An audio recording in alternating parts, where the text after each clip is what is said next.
అంటే వాళ్ళు బస్తాలు బస్తాలు ఇంటికి తెచ్చుకుని ఉంటున్నారు అంటే ఆ బస్తాల పంట ఇచ్చింది నేను కదా. ఆ పంట పండడానికి వర్షాలు కురిపించింది నేను కదా.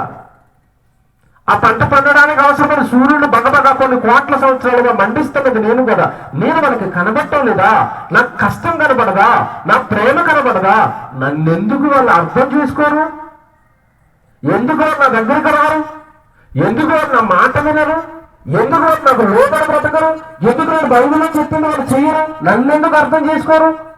కింద అడుగుతారు చూడండి.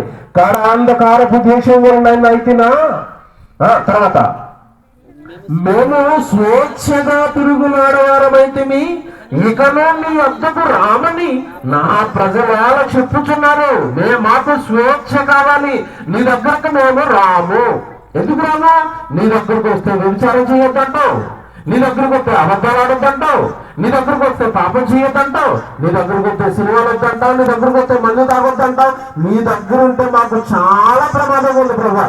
మా ఇష్టాలు ఏమో కూడా నెరవేర్చుకోలేకపోతున్నాం నీ దగ్గర. మాకు లోకమంతా బాగా ఇష్టం, పాపాలంతా బాగా ఇష్టం, నీ దగ్గరకు వస్తాను కుదరమంటున్నావు. మాకేమో స్వేచ్ఛగా తిరుగులాడవారమైతే నువ్వేదో వాక్యంతో మా కాళ్ళకు బంధాలేస్తావు.